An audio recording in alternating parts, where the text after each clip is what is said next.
Dengan apakah ku balas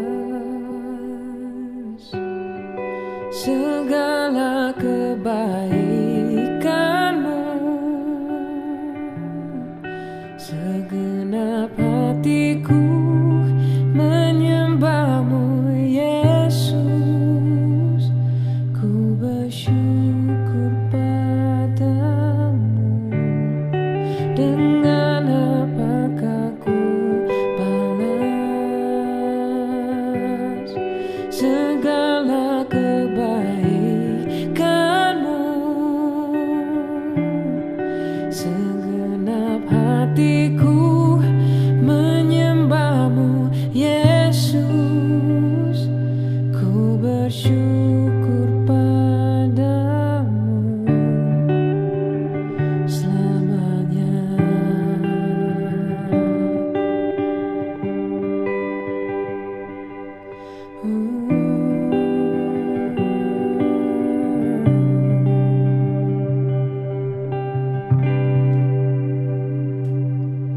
Kau Allah yang setia,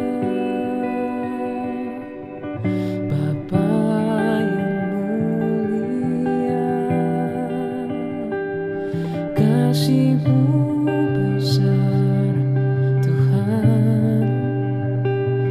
Kau pulihkan hidupku, Kaulah harapanku. Hidupku dalam-Mu. Terima kasih Tuhan, Kau selamatkan hidupku. Dengan apakah ku balas segala kebaikanmu? Segenap hatiku menyembahmu, Yesus. Ku bersyukur padamu. Dengan apakah ku balas segala kebaikanmu? Segenap hatiku menyembahmu, Yesus. Ku bersyukur padamu selamanya.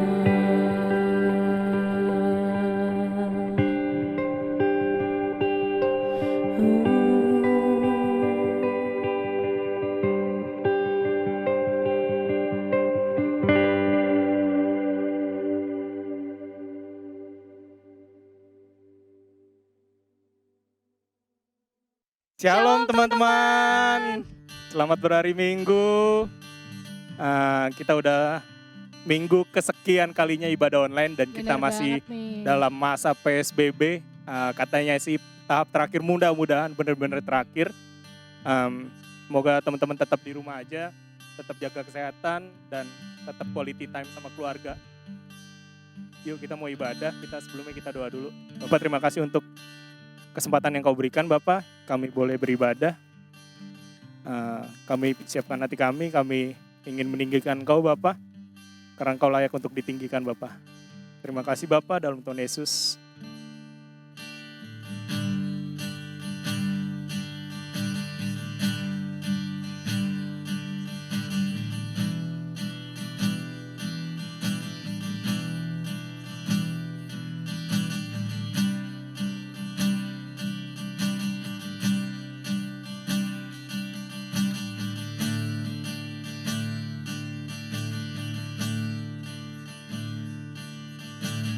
Kemanakah aku dapat pergi, menjauhi roh-Mu yang suci, Kau sahabat, dan Kau dekat.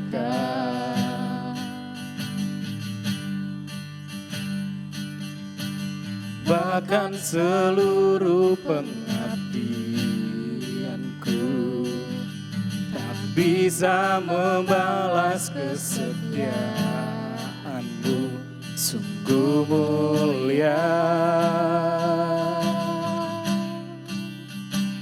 dan berharga,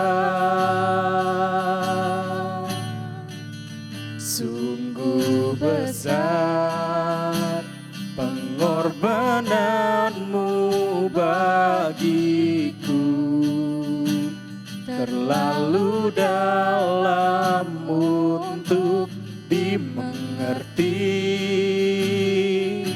sungguh besar, sungguh indah yang kau pikirkan tentangku, tak terselami bagiku,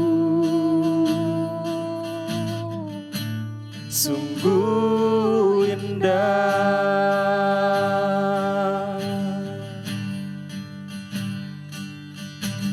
Bahkan seluruh pengabdianku tak bisa membalas kesetiaanmu, sungguh mulia dan berharga, sungguh besar pengorbananmu bagiku, terlalu dalam untuk dimengerti, sungguh besar, sungguh indah yang kau pikirkan tentangku, tak terselami bagiku, sungguh indah,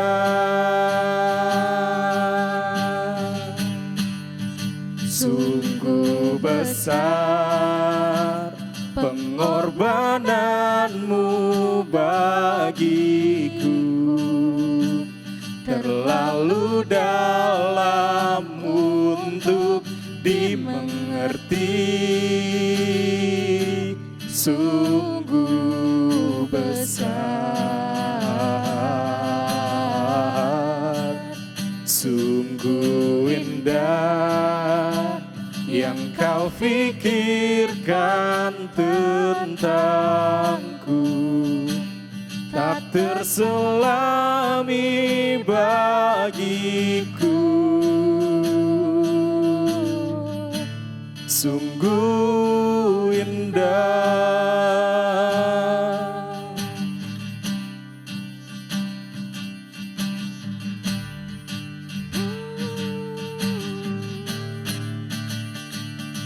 Bless the Lord, oh my soul, oh my soul, worship His holy name.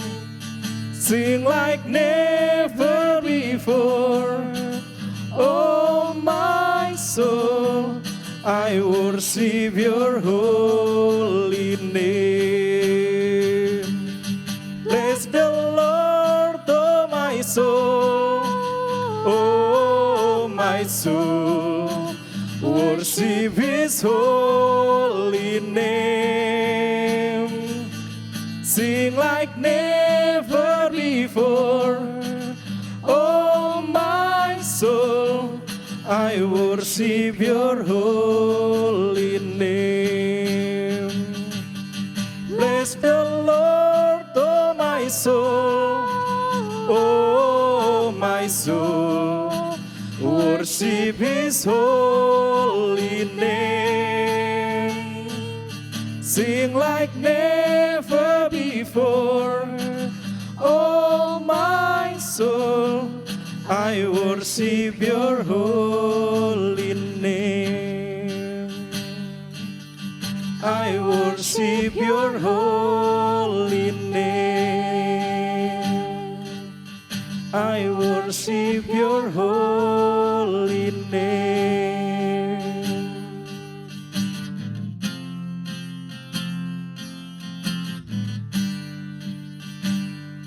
Kami meninggikan Kau Bapa.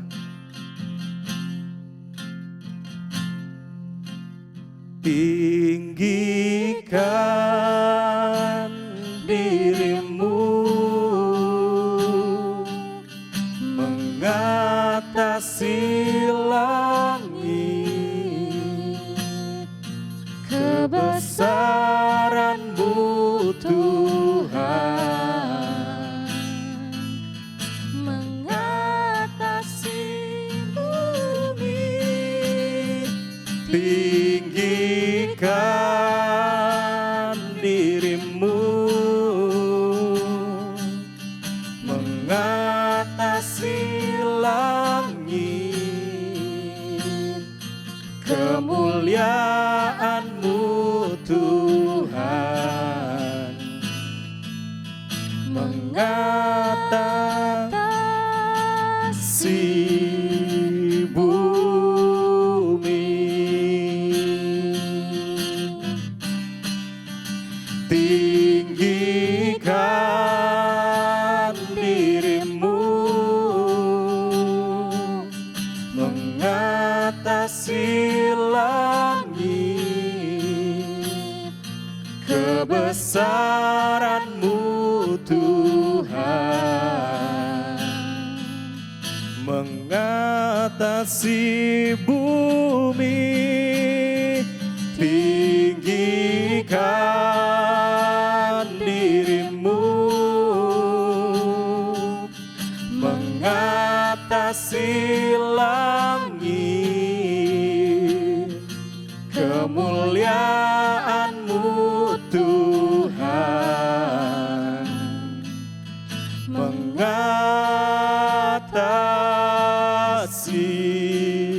bumi.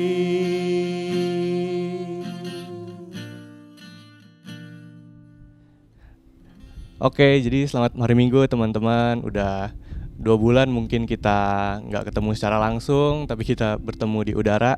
Dan di kesempatan kali ini saya sendiri mau memberikan terima kasih saya buat teman-teman yang mungkin bekerja di belakang layar gitu ya. Ada Ko Hilman, ada Sheris, ada Kak Jo, Kak Sofia, ada Gunawan, dan ada Kia yang edit video ini.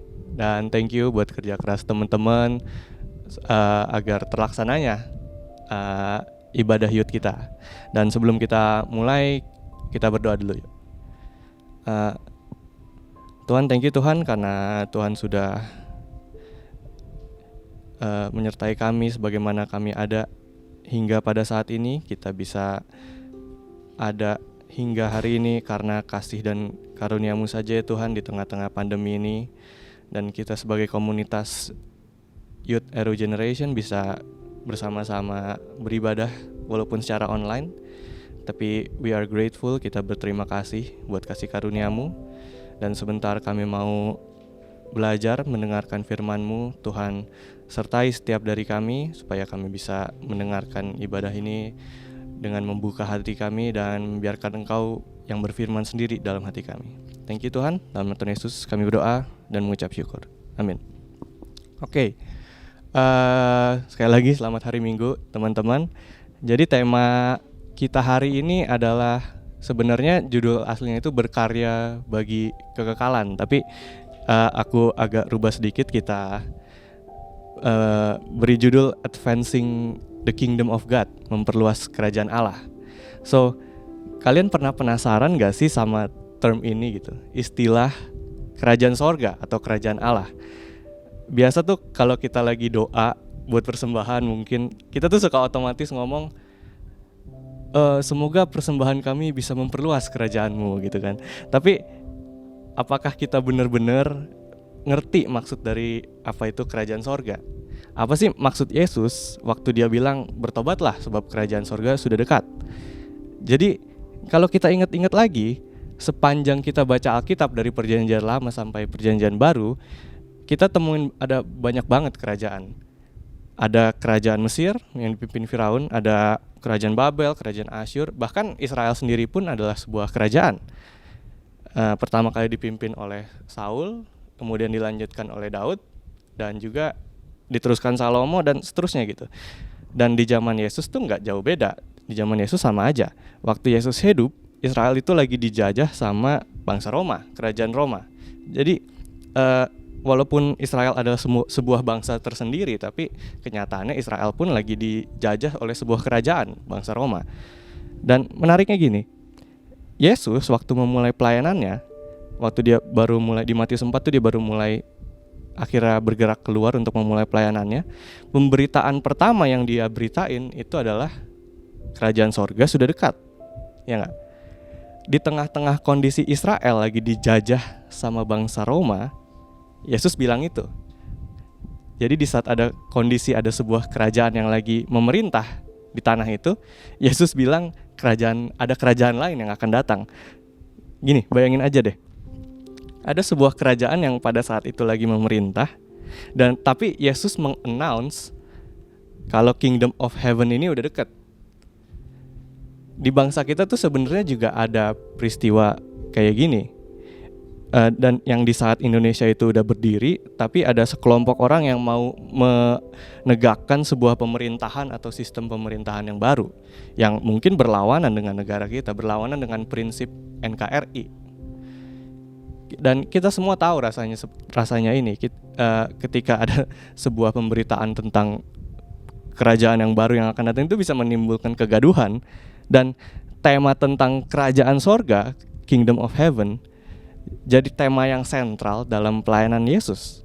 Kalau di Alkitab saya tuh Matius tuh ada sekitar 30-an halaman, dan tiap 1,5 halaman di kitab Matius itu isinya Yesus lagi ngomongin tentang kerajaan sorga, entah itu melalui perumpamaan atau dia ngomong langsung. Dan ya itu menjadi tema sentral dari pelayanan Yesus tentang kerajaan sorga yang datang ini. Dan Yesus itu bukan cuma guru moral yang keliling Israel dan cuma bilang, oh kasihilah sesamamu seperti dirimu sendiri, atau perlakukanlah orang lain seperti kalian ingin diperlakukan. Kalau Yesus cuma guru moral, dia nggak mungkin sampai disalib. Tapi you see, ajaran-ajaran moral Yesus yang baik-baik adalah satu dari sekian banyak hal yang diajarkan Yesus yang berpusat pada pemberitaan kerajaan sorga. So, the central message, pesan intinya adalah kerajaan sorga yang sudah dekat. So, akhirnya kalau emang central message-nya kerajaan sorga itu yang udah dekat itu, ini tuh bisa nimbulin pertanyaan, kerajaan sorga tuh apaan? Kenapa waktu kita mungkin dengar khotbah, mungkin yang tiap minggu, kenapa kita nggak begitu terlalu dengar tentang kerajaan sorga ini? Padahal central message dari apa yang Yesus lagi lakukan melalui pelayanannya itu adalah Kingdom of God, Kingdom of Heaven. Oke, jadi kerajaan sorga sudah dekat, kerajaan sorga yang udah dekat itu terjemahan yang buat gue bisa membuat kita bingung. Karena kalau dibilang udah dekat, artinya belum datang atau belum sampai, ya nggak? Dan kita tuh suka banget ngira kalau kerajaan sorga itu salah satu hal yang berbicara tentang akhir zaman. Waktu ada langit bumi dan bumi baru gitu, kayak kita akan pergi ke sana. Tapi pemahaman kayak gini tuh salah total. Masalahnya karena gini, lihat deh apa yang Yesus bilang. Kalau di bahasa Inggrisnya itu bunyinya the kingdom of heaven has come near. Ada sesuatu yang mendatangi kita. Kelihatan gak sih?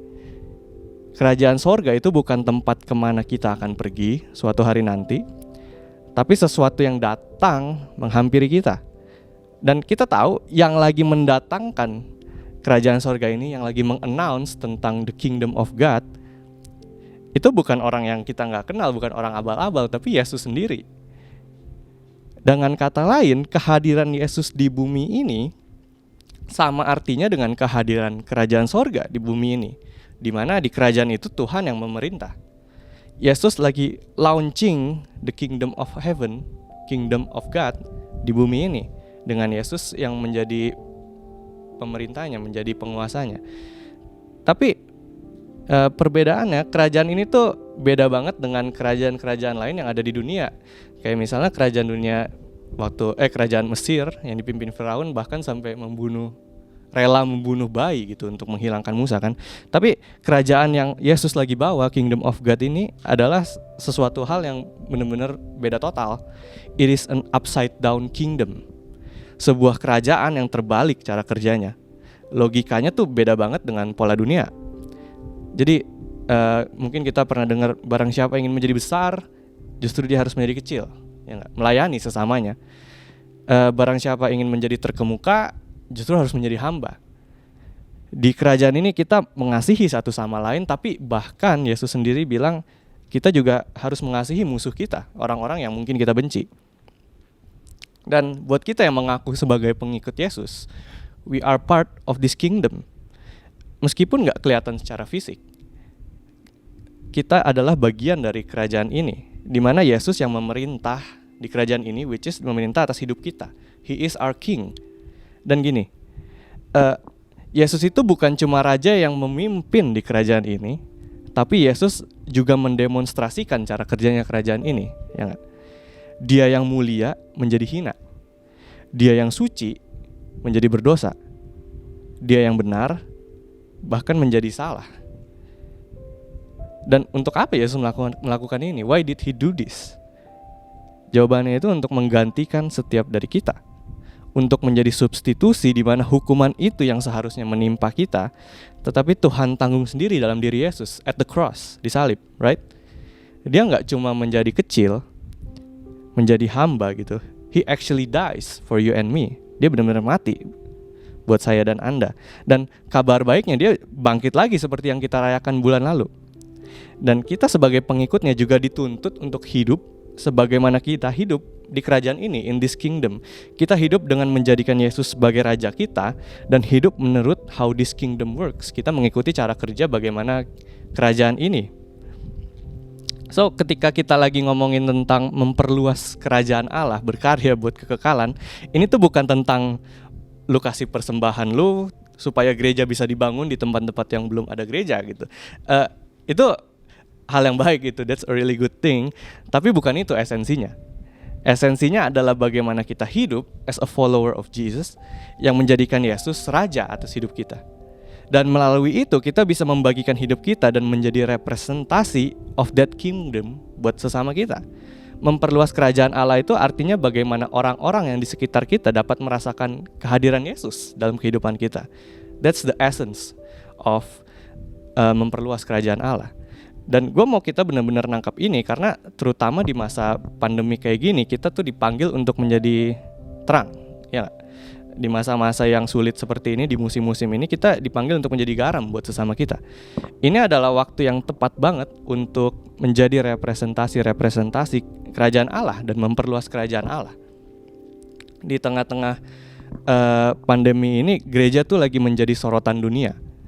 Gereja, apa sih yang akan dilakukan oleh gereja? Apakah gereja akan berkontribusi? Apakah justru gereja akan diam? Jadi pandemi ini meng-highlight kira-kira apa yang akan gereja lakukan. Tapi kalau dipikir-pikir, gereja itu nggak cuma gedungnya, ya nggak? Gereja juga adalah orangnya. Gua dan lu, saya dan Anda dipanggil untuk melakukan hal yang sama. Kita dapat memberi bermurah hati melalui apa yang kita miliki. Entah itu makanan, mungkin bagi kita yang bisa masak atau belajar masak. Kayak beberapa dari teman kita di Youth juga udah melakukan ini, ya nggak? Mereka masak dan membagikannya ke ojek online yang lagi lewat di sekitar rumahnya. And that's a really good thing. Kita bisa berbagi materi, mungkin bagi kita yang punya materi, kita bisa berbagi waktu atau tenaga yang kita miliki, anything, apapun itu. Sebagai seorang pengikut Yesus, terutama di musim-musim seperti ini, kita dipanggil untuk bermurah hati. We are called to be generous. Karena gini, Tuhan itu udah terlebih dahulu bermurah hati terhadap kita, right? God has given us His Son so that we can be saved. Tuhan telah terlebih dahulu memberi kita anaknya sebagai kemurahan hatinya dan kasihnya kepada kita supaya kita bisa selamat. Dia yang terlebih dahulu generous terhadap kita. So, what's our response? Bagaimana respon kita?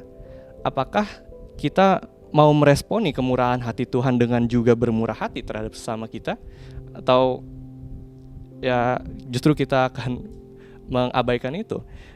Dan sermon kayak gini, khotbah hari ini tuh nggak berusaha untuk mendikte kalian, tapi emang ini untuk menjadi sebuah refleksi. Apakah kita sebagai representatif dari Kingdom of God mau menjadi generous buat orang-orang di sekitar kita?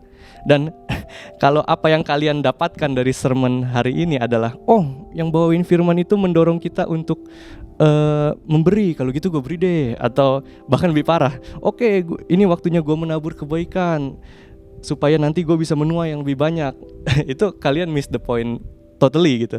Karena ini bukan tentang apa yang disuruh pendeta, bukan tentang apa yang disuruh pengkhotbah. Ini bukan tentang gue memberi supaya gue menerima lagi, kayak berbunga gitu kan, kayak Tuhan itu bank. Ini tuh tentang kesadaran bahwa motivasi saya dalam bermurah hati adalah karena Allah terlebih dahulu bermurah hati terhadap saya, sehingga saya juga mau bermurah hati pada orang-orang sekitar saya.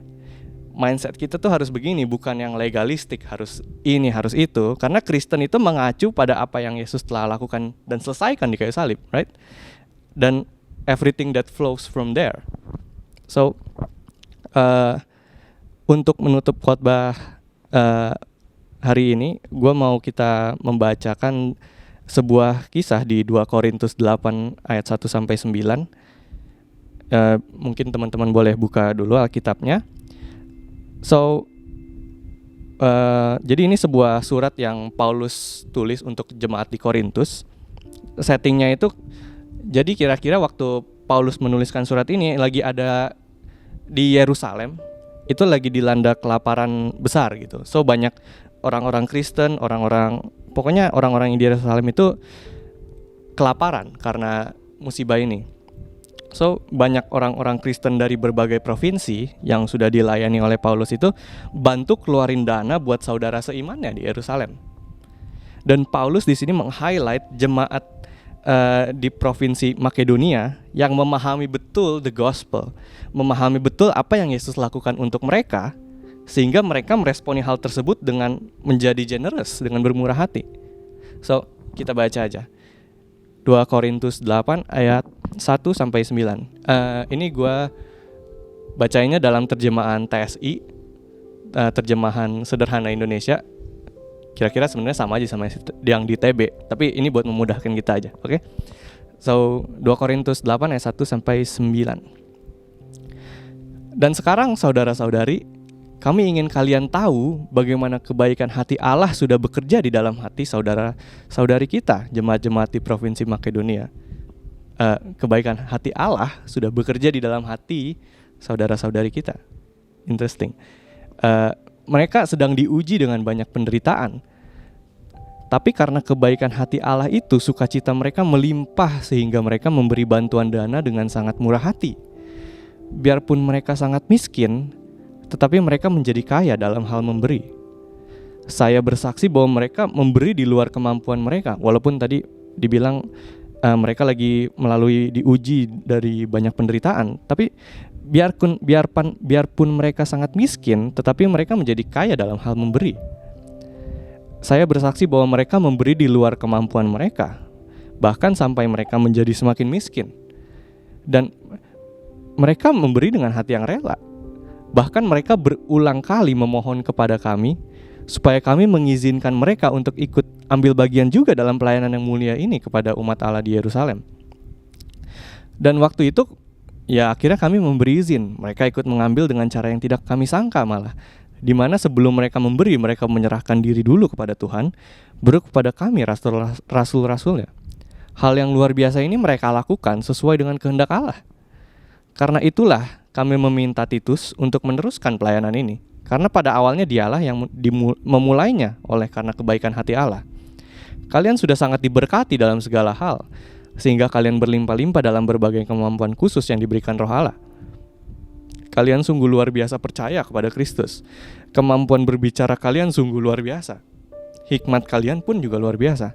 Semangat kalian untuk Tuhan juga luar biasa, dan kasih kalian sangat dalam untuk kami. Oleh karena itu, dalam kesempatan ini, hendaklah kemurahan hati kalian juga luar biasa. Yang saya tuliskan ini bukanlah suatu perintah, tetapi oleh karena jemaat lain yang sudah menunjukkan semangat yang luar biasa itu untuk membantu saudara-saudari kita seiman di Yerusalem, maka sudah waktunya juga untuk kalian membuktikan bahwa kalian juga sungguh-sungguh mengasihi saudara-saudari kita itu. Karena gini, kalian sudah mengenal kebaikan hati Tuhan kita, Kristus Yesus, yang biarpun dia sangat kaya, tetapi demi untuk menyelamatkan kita, dia pernah menjadi miskin. Right? Sesuai dengan how this kingdom works. Dia pernah menjadi miskin, bahkan menjadi orang yang paling miskin, supaya kita semua menerima kekayaan rohani. So, apa yang Paulus katakan buat jemaat di Korintus, I think juga berlaku buat kita semua pada hari ini, especially di masa pandemi seperti ini. Paulus yang tadinya mau mengajak jemaat Korintus untuk bermurah hati karena how God has saved them, bagaimana Tuhan sudah bermurah hati terhadap mereka. Dan sekarang Paulus men-challenge. Ingat, Paulus tuh bilangnya ini bukan perintah. Ya kan, di ayat 8 yang saya tuliskan ini bukanlah suatu perintah, tapi Paulus mau men-challenge jemaat Korintus untuk juga bermurah hati karena apa yang Kristus lakukan terhadap kita semua, terhadap orang-orang percaya. Dan saya percaya apa yang teks ini katakan terhadap jemaat Korintus juga berlaku buat kita semua pada hari ini. Kita diajak untuk melakukan hal yang sama seperti jemaat Korintus, which is untuk bermurah hati terhadap sesama kita, karena Allah telah terlebih dahulu bermurah hati kepada kita. So, khotbah hari ini saya tutup dengan sebuah pertanyaan. What's your response? Bagaimana respon kita? Apakah kita mau meresponi kemurahan hati Tuhan dengan juga bermurah hati terhadap sesama kita? Mari kita doa.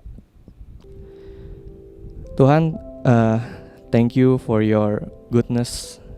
Terima kasih buat kebaikan-Mu hingga hari ini Tuhan. Kami bisa ada sebagaimana kami ada semua hanya karena kemurahan hati Engkau yang memberikan anak-Mu kepada kami sebagai ganti dosa kami. Kita menyadari betul bahwa ini semua hanyalah karena kemurahan hati-Mu. It is all because of your grace. Kita bisa selamat. Kita yang gak layak untuk menerima semua ini, tapi tetap Engkau berikan kemurahan hati-Mu kepada kami. Dan Tuhan, sekarang kami juga mau bermurah hati terhadap sesama kami, karena Engkau yang terlebih dahulu bermurah hati kepada kami. So, Tuhan, kami meminta Tuhan pimpin kami, Tuhan ajar kami untuk kita dapat bisa bermurah hati terhadap sesama kami. Bukan karena kami disuruh oleh orang yang mungkin berdiri di mimbar, bukan karena kita mau menua yang lebih dari apa yang kita tabur, enggak. Tapi kita mau bermurah hati karena apa yang Engkau terlebih dahulu lakukan kepada kami dan apa yang Engkau telah selesaikan di salib itu. So, we thank you for all your blessings. We thank you for all your generosity.